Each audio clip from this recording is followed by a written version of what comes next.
Hello दोस्तों, और कैसे हो। आशा करती हूँ कि आप सभी ठीक ठाक होंगे दोस्तों। तो ये टाइम है सुबह का 6:15 के करीब का टाइम है और हल्का हल्का सा दिन निकलने लग गया है। और मैं कर रही हूँ दीपांशी को स्कूल के लिए रेडी, क्योंकि 6:45 के करीब इसकी वैन आ जाती है। तो फिर सुबह का टाइम होता है, ये बहुत ही ज़्यादा भाग दौड़ का होता है। और फिर मैं इसको फटाफट से मैं इसको रेडी कर रही हूँ, क्योंकि अगर इसके भरोसे छोड़ देना भी बच्चा खुद से तैयार होएगा तो फिर ये अपनी वैन इसका निकलने स्कूल वैन निकलने का इसका डर रहता है। और फिर ये बच्चा ये फिर ये खुद से तो तैयार होती नहीं, तो इसीलिए मैं फटाफट से इसको रेडी कर रही हूँ।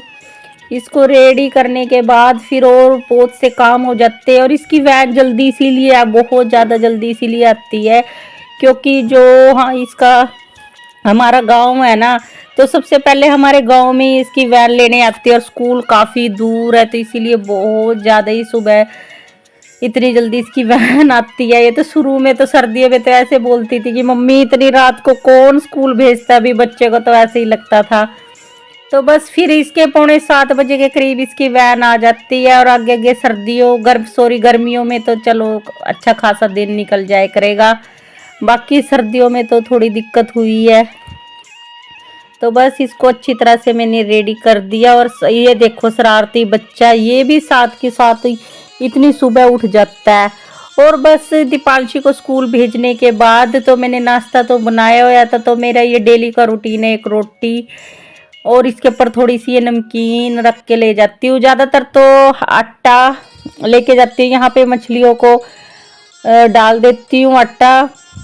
आज बस मैंने रोटी बना दी थी, कभी कभी ऐसे रोटी डाल देती हूँ मछलियों को। और जो नमकीन लेके आई थी, ये यहीं पे एक स्लैब सी बनी हुई है दीवार के पिछले पास से। यहाँ पे काफ़ी सारे कबूतर चिड़ियाँ बैठी रहती है, तो उनको बस ये नमकीन वगैरह खिला देती हूँ, क्योंकि उनको ना ये चावल के दाना बाजरे के दाना इनसे भी ज़्यादा टेस्टी ना इनको नमकीन बड़ी टेस्टी लगती है। तो इनके इसीलिए मैं पक्षियों के लिए ये नमकीन भी रोज़ ऐसे ही लेके आती हूँ। अब बज गए हैं सुबह के 7। अभी अभी बस दीपांशी गई है, मछलियों को डालने आई थी आटा। और इधर नमकीन वगैरह पक्षियों पे बैठने की जगह, तो वहाँ नमकीन वगैरह डाल दी है। तो कुछ इस तरह से हमारे गांव का नज़ारा। सूर्यदेव अभी थोड़े थोड़े उगने लग रहे हैं। सुबह के टाइम में इतनी ठंडी ठंडी हवाएं। तो बस खाना पीना बना दिया है, बस अभी खाऊंगी कान्हा और की पूजा पाठ करके और फिर लगती हूँ सारे काम में। तो बस आप हमारे ब्लॉग में बने रहिएगा फ्रेंड्स।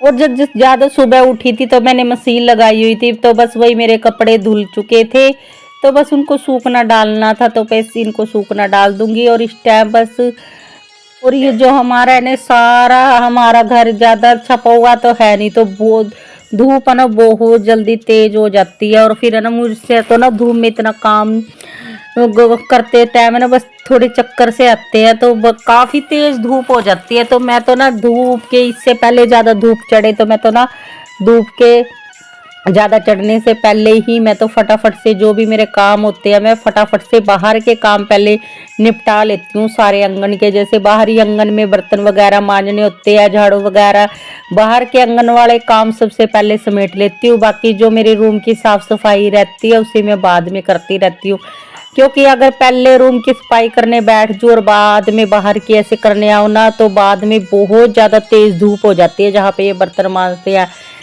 इतनी तेज़ धूप होने लगी ना कि बस सिर घूमने लग जाता है इतनी धूप में बर्तन वगैरह मांजने से। तो बस फिर ये बातों में मैंने बर्तन वगैरह सारे मांज लिए। और अभी बस धूप के करके बस अब बहुत जल्दी काम निपटा लेती हूँ मैं तो अपना।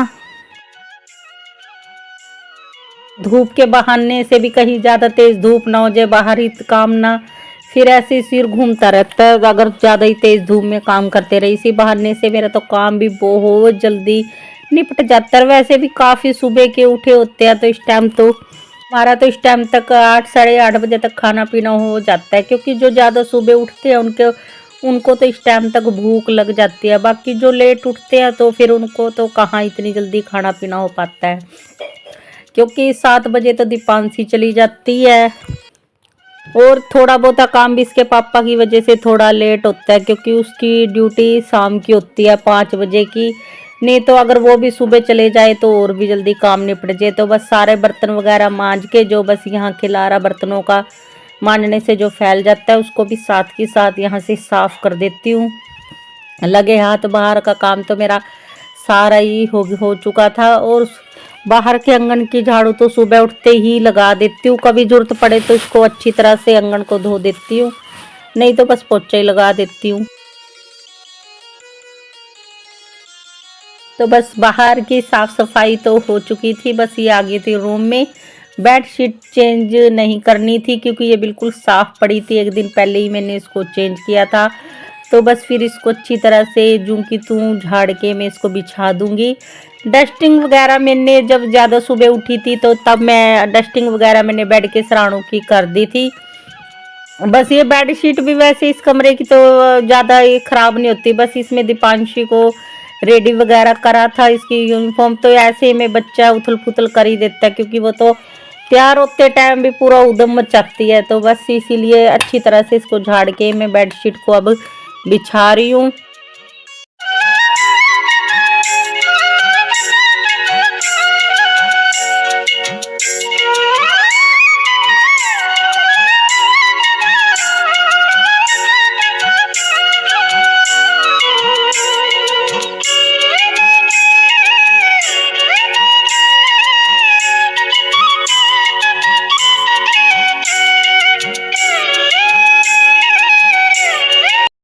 और बस ये सोफे के कवर को पे भी एक बार ऐसी कपड़ा झाड़ के इसको अच्छी तरह से, और जो ये सलवटे वगैरह आ जाती है तो इसको ठीक कर देती हूँ। और ये तो मेरी तो ज़्यादातर सोफे के कपड़े जब भी मुझे ऐसे थोड़े बहुत आडे टेढ़े थोड़े बिखरे से मिलते हैं तो मैं इनको साथ के साथ ही ठीक करती रहती हूँ। और यही मेरी आदतें है होती है, क्योंकि एक गृहिणी होती है जो घर को स्वर्ग और नरक सा बना के रखती है। अगर हम सारी चीज को बच्चों के तरफ भी और घर के तरफ भी सारी चीजों को ध्यान दे, तभी घर हमारा स्वर्ग जैसा बना रहता है। गृहिणी अगर घर की तरफ साफ सफाई की तरफ किसी भी चीज की तरफ ध्यान ना दे तो घर ऐसे ही नरक जैसा सा लगता है, बहुत गंदा लगता है देखने में। तो तभी तो कहते हैं हर औरत के हर गृहिणी के हाथ में ही होता है घर को स्वर्ग और नरक बनाना। तो बस दोस्तों इस रूम की भी सारी मैंने अच्छी तरह से झाड़ू वगैरह लगा के, और बस इस पोछा मैंने लगा दिया। पोछा मैं डेली लगाती रहती हूँ तो बिल्कुल साफ रहता है, तभी तो इस खड़े पोछे से भी बिल्कुल अच्छी तरह से साफ सफाई हो जाती है जल्दी जल्दी में। और जब जरूरत पड़ती है तो मुझे तो मैं हाथ से भी पोछा लगा देती हूँ रगड़ के, और इतने में ही मेरा फर्श शीशे की तरह चमकता रहता है।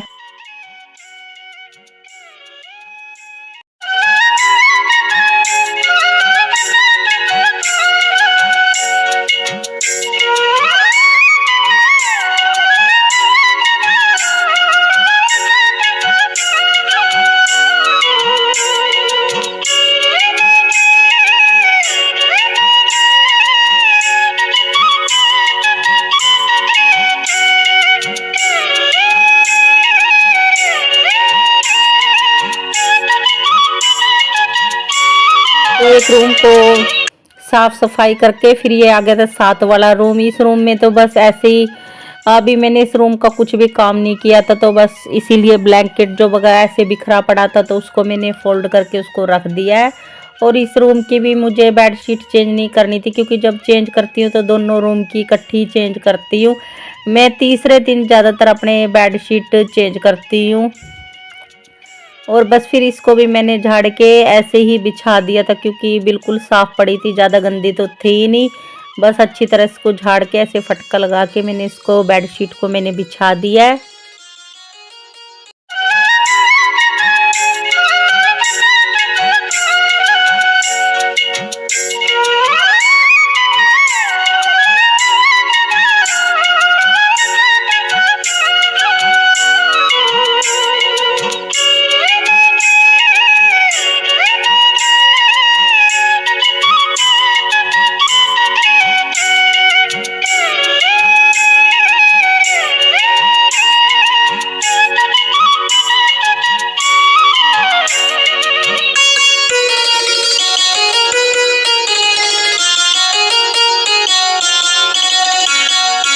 और पारस भी मेरे साथ साथ पीछे पीछे खेलता रहता है। और बच्चे का भी ध्यान देना, घर का भी ध्यान देना, खुद का भी ध्यान देना, सब ये गृहिणी के हाथ में होता है। गृहिणी चाहे ना तो बस घर को स्वर्ग जैसा कहना है, जैसे मैंने आपको पीछे भी बोला, स्वर्ग और नर्क बनाना हम गृहिणी के हाथ में ही होता है।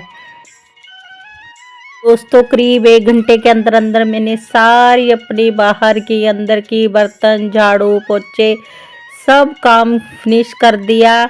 तो बस अब रह जाएगा पारस का काम, पारस को नहलाना धुलाना और उसको सुलाना। और बस फिर कुछ करती हूँ मैं वीडियो एडिटिंग। और फिर 12 बजे फिर दोपहर की तैयारी लंच वगैरह की। तो बस ये कुछ इस तरह से रूम लग रहा है। दोनों रूम बिल्कुल साफ सुथरे कर दिए हैं। तो बस दोस्तों, अगर आप मेरे चैनल पे दोस्तों नए हैं तो मेरे चैनल को सब्सक्राइब कर लेना अगर पहली बार वीडियो देख रहे हैं, और बेल आइकन के बटन को दबा लेना ताकि जब भी मैं कोई वीडियो डालूं तो उसका नोटिफिकेशन आपके पास आता रहे। अब मैं जल्द ही मिल जाऊंगी आपको अपने एक प्यारे से व्लॉग के साथ।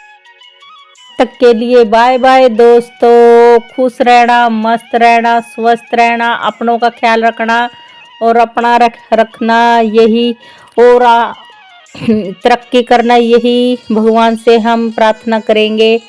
तो बस अब मेरा काम तो सिमट गया है। तो बस थैंक यू फॉर वॉचिंग दोस्तों। वंदे मातरम। जय